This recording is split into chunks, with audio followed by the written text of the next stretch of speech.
जाते हैं electric field due to non conducting uniformly charged sphere.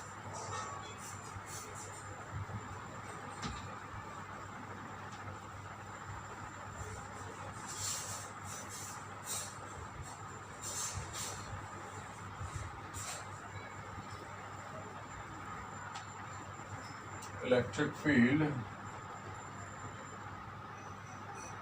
due to uniformly charged non-conducting sphere. Now, if I take a non-conducting sphere which has got rho coulomb per meter cube of charge enclosed in it, so let's take a sphere and let's take the radius of the sphere to be capital R. We'll assume that the charges are distributed uniformly everywhere in the volume of the sphere, and it has got rho coulomb per meter cube of charge, and using that data we are going to derive the electric field due to this non-conducting sphere which it's producing in space. So what we'll do is, first of all, we'll draw the electric lines of force due to this non-conducting plastic sphere. Once again, I told you that the electric field varies radially outward to infinity. So we have got distinctly two regions into which we have to divide this sphere, the interior and the exterior. तो हम इस दो reason में बांट कर reason 1 और reason 2 दोनों के लिए इलेक्ट्रिक फील्ड निकालेंगे और दोनों में इलेक्ट्रिक फील्ड की वेरिएशन का फॉर्मूला निकालेंगे. So if I have a non-conducting sphere, once again there is a radial variation of electric field that is happening here. तो इसमें फर्स्ट केस नंबर 1 हम लेंगे जिसमें कि जो गॉसियन सरफेस, अगेन आपको पता है logically will take a Gaussian surface which is a concentric sphere जिसकी सेंटर ओ होगी, तो गॉसियन सरफेस भी स्फीयर होगा जिसका जो सरफेस होगा वो स्फेरिकल है और उसका सेंटर ओ ही रहेगा. तो what to do is case number 1 लेंगे जिसमें small R is less than capital R. तो हमें गॉसियन सरफेस लेते हैं जो कि इस स्फीयर के अंदर है और ये इसकी वैल्यू स्मॉल आर रेडियस है. और वंस अगेन आप देख पा रहे हो कि इलेक्ट्रिक लाइंस ऑफ फोर्स क्या कर रही हैं, गॉसियन सरफेस से 90 डिग्री पे निकल रही हैं. तो जो एरिया वेक्टर है और जो इलेक्ट्रिक फील्ड लाइंस हैं दोनों की दोनों क्या हैं, पैरेलल टू ईच अदर है. तो एंगल वंस अगेन क्या हो जाएगा, 0 degree. So what we want to know is to find out कि इसके अंदर कितनी चार्ज भरी हुई है, क्योंकि हम जब गॉस लॉ लगाएंगे तो इस पर्टिकुलर गॉसियन सरफेस के लिए हमें LHS RHS दोनों में वैल्यू डालनी पड़ेगी. So let me write down the Gauss law expression. Closed integral of E dot dA is equal to sigma q by epsilon naught. So you'll be able to see that on the RHS we have to find out what is the charge enclosed inside this small sphere. So we already have the volume charge density of rho coulomb per meter cube. तो obviously अगर uniform volume charge density है तो इस Gaussian surface के volume से अगर मैं इसको मल्टीप्लाई करूँ तो मेरे को सिग्मा क्यू मिलना चाहिए, बिकॉज जो वॉल्यूम हमने गॉसियन सरफेस के लिए उसके अंदर की चार्ज निकालनी है. तो गॉसियन सरफेस के अंदर इंटीरियर की टोटल वॉल्यूम कितनी है, 4/3 पाई स्मॉल आर क्यूब, और उसको रो से मल्टीप्लाई कर देंगे तो हमारे को चार्ज मिल जाएगा which is enclosed in this Gaussian surface, right. So therefore sigma q को हम लेंगे the volume of the Gaussian sphere into the charge density rho.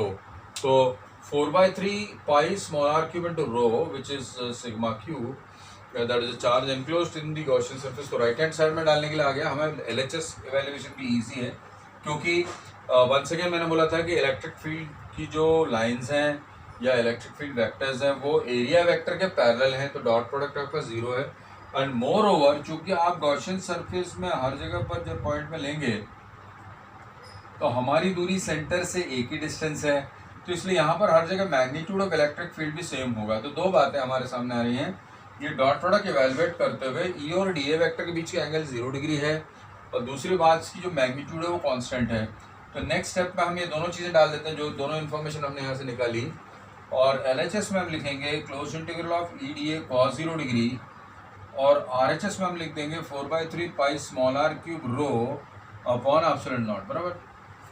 So what we can do now, because this is a constant, so it can come out of the integration. So ये e बाहर आ जाएगा और only integral dA हो जाएगा, तो ये हो जाएगा 4/3 pi r cube rho by epsilon naught, right. अब ये जो e बाहर आ गया, अब dA वेक्टर जो है उसको, dA जो मैग्नीट्यूड है, जो एरिया एलिमेंट है, उसको हमको एंटायर स्फेरिकल सरफेस में इंटीग्रेट करना है. तो जब एंटायर सरफेस में इंटीग्रेट करेंगे तो आपका complete surface area of the Gaussian surface आ जाएगा. तो इसके ऊपर लिखेंगे E into 4 pi small r square is equal to 4/3 pi r cube rho by epsilon naught. तो r स्क्वायर और r क्यूब में से एक का r यहाँ बच जाएगा, 4 पाई कैंसिल कर दो, तो हमारे पास इलेक्ट्रिक फील्ड की वैल्यू आ जाएगी रो r/3 epsilon not. So this is a very important expression, frequently used in competitives also. So यहाँ पर आप देख रहे हो कि एक बहुत इंपॉर्टेंट बात जो देख पा रहे हो वो ये है कि इलेक्ट्रिक फील्ड की वेरिएशन जो है is directly proportional to r है.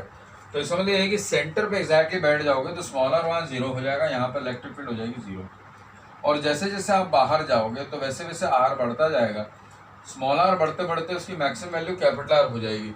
तो आप देखोगे कि इलेक्ट्रिक फील्ड की जो मैक्सिमम वैल्यू है वो किस पॉइंट पे आती है, on the surface of the plastic sphere और the non conducting sphere.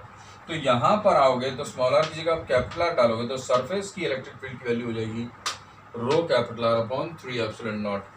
Now when you get out of और come out of this sphere, charged sphere, तो होगा क्या कि आपकी गॉसियन सरफेस की साइज बड़ी हो जाएगी, लेकिन आपका जो चार्ज एनक्लोज्ड है वो उतना ही रहेगा.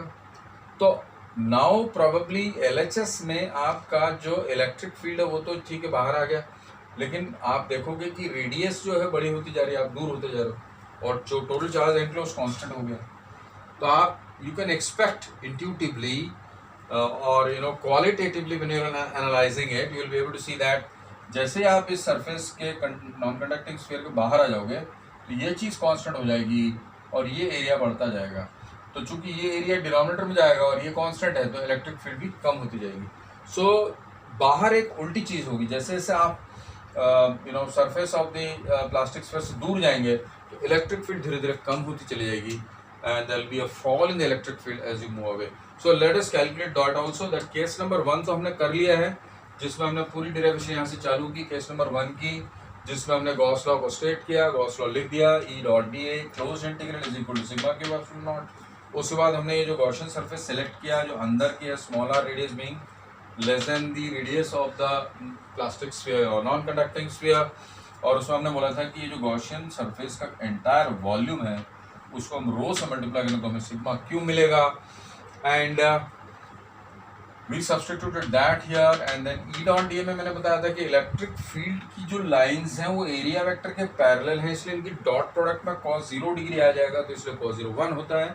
और इलेक्ट्रिक फील्ड भी इंटीग्रेशन से बाहर आ जाएगा. इसका रीज़न क्या है, क्योंकि एंटायर गॉसियन सरफेस के ऊपर जब बैठे रहोगे तो आपकी सेंटर से दूरी कांस्टेंट रहेगी और इस कारण से आपका E बाहर आ जाएगा और dA का इंटीग्रेशन अलग से हो जाएगा. dA का इंटीग्रेशन एंटायर गॉसियन सरफेस का which is 4 pi small r square, और इस तरफ 4 पाई का कैंसिलेशन होगा, r स्क्वायर कैंसिल होगा, तो रो r/3. तो यहाँ पर एक बहुत इंपॉर्टेंट बात मैंने नोट करने के लिए क्या बोला कि जो इलेक्ट्रिक फील्ड है वो directly proportional to small r है. मतलब जैसे जैसे आप सेंटर से बाहर की तरफ जाओगे तो इलेक्ट्रिक फील्ड बढ़ती जाएगी, and of course at the centre of the sphere the electric field is 0.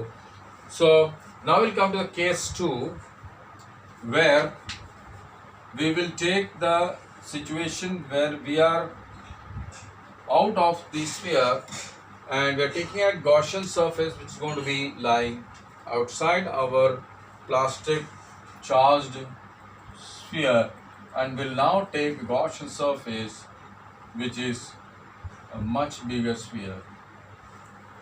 Okay, so what I'll do, I'll just rub this off so that it looks a little more neat and you'll be able to understand better. इसको मैं जरा दूसरा एक diagram बना के दिखा देता हूँ.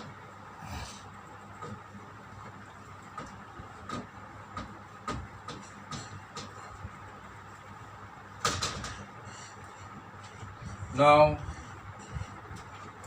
we'll once again draw the sphere.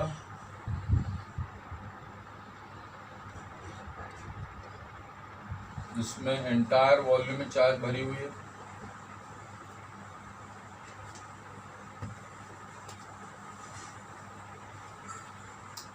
And of course, electric lines of forces are coming out radially.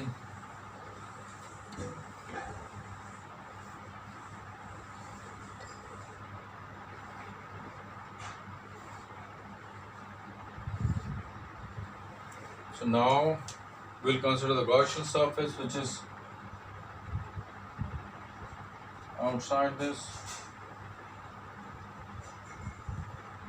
ये जो रेडियस हमने ले लिया स्मॉल आर, और हम ये वाले गॉसियन सरफेस से बाहर आने वाली जो फ्लक्स है उसको कैलकुलेट करेंगे। ऑफ कोर्स ये सारा का सारा चार्ज जो इस प्लास्टिक स्फीयर है या नॉन कंडक्टिंग स्फीयर में है वो पूरा का पूरा इस गॉसियन सरफेस ने इनक्लोज कर दिया है। So it must be very easy now to calculate the Gauss law, case number 2, wherein we are taking small r to be greater than capital R, and we are applying the Gauss law to this. Closed integral of E naught dA sigma cube epsilon naught, और आपको पता है sigma cube, once again what we'll do, we'll take it as capital Q because the entire plastic sphere is enclosed inside.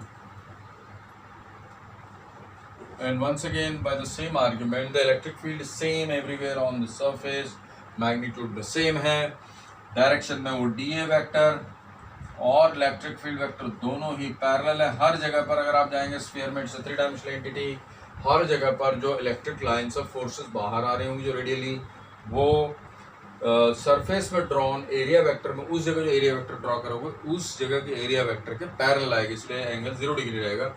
तो on the LHS we are going to take put the next step as EDA cos 0 degree, and then of course you will be removing this electric field intensity का जो magnitude है वो integration से बाहर निकाल देंगे आप, तो E integral dA is equal to cube epsilon naught हो जाएगा। और दूसरी बात, जो इंटीग्रेशन ऑफ dA कर रहे हो एंटायर सरफेस के लिए वो E into 4 pi small r square बन जाएगा, क्योंकि गॉसियन सरफेस जो हमने लिया उसकी रेडियस हमने कितनी मानी स्मॉल r, और हमें फ्लक्स किसके थ्रू निकालनी है गॉसियन सरफेस के, तो इसलिए हम गॉसियन सरफेस की सरफेस एरिया से इसको मल्टीप्लाई करेंगे, तो E into 4 pi small r square is equal to cube epsilon naught हो गया, और E की वैल्यू आ गई Q upon 4 pi epsilon naught r square. Once again if I write it as K cube r square, you will be able to appreciate कि ये plastic sphere भी exterior point के लिए पॉइंट चार्ज की तरह ही behave करता है, और ऐसा लग रहा है जैसे एक्सटीरियर पॉइंट से देखते हुए कि एंटायर स्फीयर कोलैप्स होकर पॉइंट चार्ज बन गया और सेंटर ऑफ द स्फीयर पर सारी चार्ज रखी गई है, और उस सिचुएशन के कारण इलेक्ट्रिक फील्ड बनाओ निकालोगे तो उसकी वैल्यू भी यही